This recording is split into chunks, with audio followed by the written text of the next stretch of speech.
About 3 years ago, I rented a small cabin in the mountains for a weekend getaway. I'd been feeling overwhelmed by work and thought some isolation and fresh air might help me clear my mind. The cabin was in a remote area, tucked away near a dense tree line and surrounded by steep hills. The only way to access it was a narrow, winding road that felt more like a trail. The first night was peaceful. I spent it sitting on the porch, listening to the wind and the occasional sound of animals moving through the brush. It wasn't until the second night that things began to feel off. I woke up around 2 a.m. to the sound of what I thought was someone walking outside. The cabin didn't have curtains, so I could see faint movements near the tree line. At first, I convinced myself it was just an animal, maybe a deer or coyote. But then I noticed the movements were deliberate, almost like someone actively slowly walking around me. I stayed in bed, telling myself I was overreacting. Eventually the footsteps stopped, and I managed to fall back asleep. The next morning, I found something strange outside. A series of small, circular indentations in the dirt, like someone had been standing in the same spot for a long time. They were right where I'd seen the movement the night before. I brushed it off as a coincidence and decided to take a hike to clear my head. I found a trail not far from the cabin and followed it up a hill. As I climbed, I noticed a faint smell of smoke, like a campfire, but I didn't see anyone nearby. Then I came across something that made my stomach drop. A crude wooden structure, almost like a lean-to, hidden among the trees. Someone had been living there recently. I hurried back to the cabin, feeling uneasy. That night, I locked the doors and kept a flashlight by my bed. I thought I'd be safe inside, but I couldn't shake the feeling that someone or something was out there watching me. The second night was worse. Around midnight, I heard the footsteps again, but this time they were closer. I grabbed the flashlight and shined it out the window. For a moment, I saw nothing. Then, at the edge of the tree line, I caught a glimpse of a figure. A tall, thin silhouette that disappeared as soon as the light hit it. I didn't sleep for the rest of the night. Every so often I'd hear faint noises outside, twigs snapping, leaves rustling. By dawn I was ready to leave. I packed my things quickly and loaded them into the car. As I drove down the narrow road, I felt a sense of relief, until I saw something in my rearview mirror.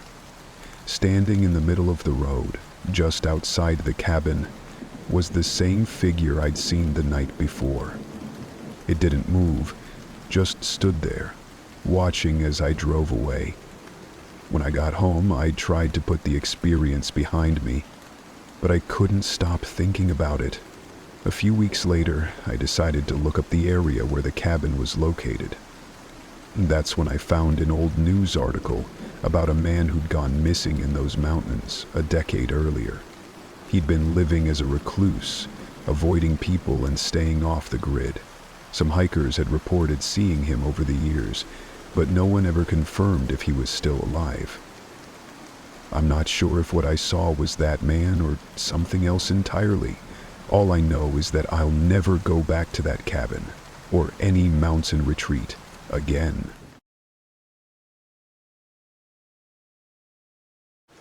Two years ago, I agreed to join my friend Ryan on a camping trip in a remote mountainous area. He'd been raving about the spot for weeks, saying it was a great escape from the city. The plan was to camp for 2 nights near the summit, where there was supposedly a clearing with a stunning view of the valley below. The first day went smoothly. We hiked for hours, set up camp, and spent the evening sharing stories around a fire. I noticed my phone had no service, but I wasn't surprised. Ryan had warned me the area was far from any towers.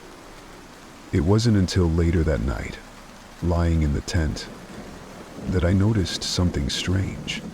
There was a faint rhythmic beeping sound in the distance, like a weak signal trying to transmit. I asked Ryan if he heard it too, but he dismissed it, saying it was probably just a distant animal or the wind. Still, the sound persisted, faint but consistent, and it made it hard to fall asleep. The next day, during another hike, I noticed something odd. Small pieces of metal scattered on the ground. They looked out of place, almost like debris from a machine. As we walked further, we found an old, weathered sign leaning against a tree. It was covered in moss, but I could make out the words, "Restricted Area," faintly beneath the grime. Ryan seemed uneasy, but shrugged it off, insisting it was nothing. That night, the beeping returned, louder this time. It seemed to be coming from somewhere in the forest, echoing through the trees. I told Ryan we should check it out in the morning, but he seemed hesitant. He admitted he didn't feel as comfortable anymore, saying the area felt off.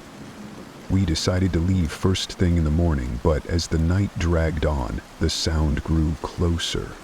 By 3 a.m., it sounded like it was just outside the tent.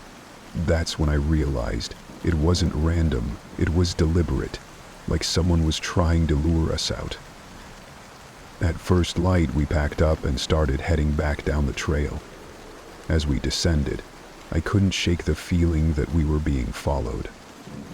Every so often, I'd hear faint rustling behind us, but when I turned, nothing was there. Ryan noticed it too, but refused to talk about it.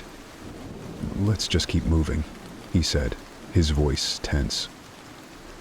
A few hours later, we stumbled across something we hadn't seen on the way up. A small, crumbling concrete structure, partially hidden by trees. It looked like an old bunker or outpost, with a rusted metal door hanging off its hinges. Against my better judgment, I suggested we take a quick look inside. It felt connected to the strange beeping we'd been hearing. Ryan reluctantly agreed. Inside, the air was stale and heavy. The walls were lined with broken equipment, old monitors, and what looked like remnants of communication devices. In the center of the room was a table with scattered papers. One caught my eye. It was a map of the area, with several spots circled in red, including the exact spot where we'd camped. The words, "Test Zone Alpha," were scribbled across the top. Suddenly, the beeping started again, loud and sharp, echoing through the bunker. It was coming from a device in the corner, one of the few things that still seemed operational. Ryan picked it up, and his face went pale. "This isn't normal," he said. "We need to go."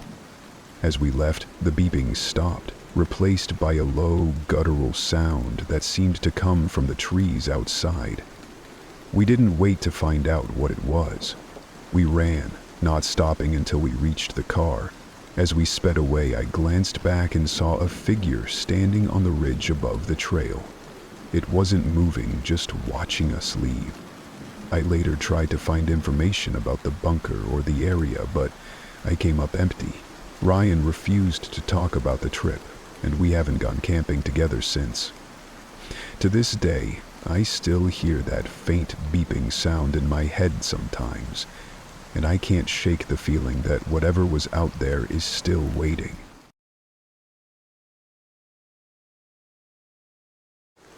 A few months ago, I decided to spend a weekend hiking alone in a remote, mountainous area. It wasn't my first solo hike, but this time, I chose a lesser-known trail that I found in a local forum. It was supposed to be scenic, but lightly trafficked. A perfect getaway from the noise of the city.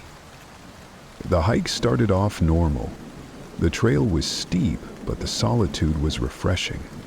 By the second day, I reached a clearing that gave me a stunning view of the surrounding peaks. It was worth the effort.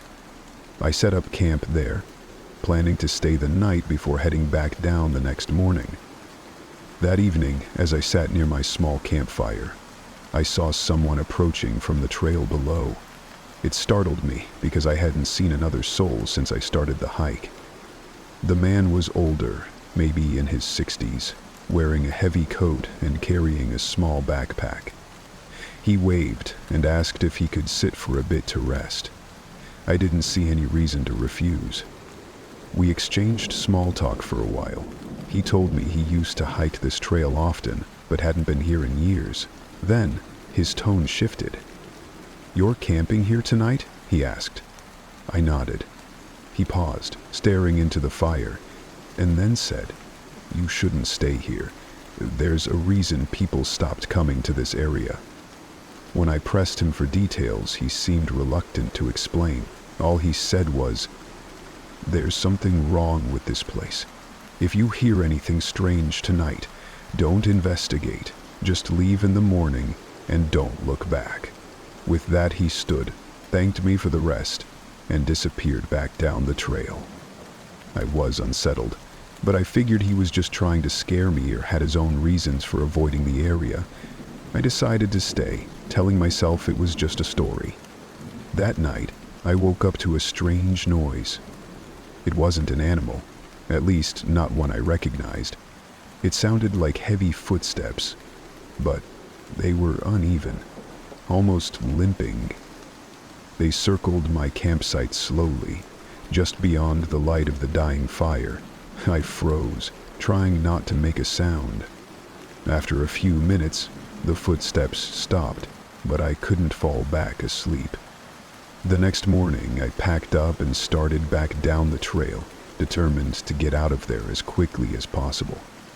But as I walked, I started to notice something strange. My own footprints from the day before were gone, replaced by larger, deeper tracks that followed the same path I had taken up. The further I descended, the worse the feeling of being watched became. The trail, which had been clear on my way up, now seemed unfamiliar. The trees were denser, and the air felt heavier. I couldn't shake the feeling that I was being followed, but every time I turned around, there was nothing there. Around midday, the weather took a turn. Thick fog rolled in, blanketing the trail and making it nearly impossible to see more than a few feet ahead. I slowed down, careful not to lose my footing on the rocky path. That's when I heard it again. The uneven footsteps echoing faintly through the fog. I called out, hoping it was another hiker or even the man from the night before. No response. The footsteps stopped, but the silence that followed was even more unnerving. I started walking faster, almost jogging, trying to put as much distance as I could between myself and whatever was out there. Then, through the fog, I saw a figure up ahead. It was standing completely still, blocking the trail. I stopped, calling out again, but the figure didn't move. It just stood there, shrouded in the mist. As I got closer, I realized something was off. It wasn't the man from the night before, and it didn't look like a normal person. Its proportions were wrong, its arms too long, its posture unnatural. I backed away, my heart pounding, and turned to take another route, but the figure was suddenly behind me. I didn't see it move. It was just there, closer now. Without thinking, I ran, veering off the trail and into the trees. I didn't care where I was going. I just needed to get away. Eventually, I stumbled upon a small abandoned cabin. Desperate for shelter, I went inside and locked the door. The cabin was empty, but it felt safer than being out in the open. I stayed there until the fog began to clear, listening for any sound outside. By evening, the footsteps had stopped, and the oppressive feeling began to lift. I eventually found my way back to the main trail and made it to my car just as the sun was setting. As I drove away, I couldn't shake the feeling that I was still being watched. that whatever had been in the mountains was now following me home. To this day, I don't know what I saw or heard up there.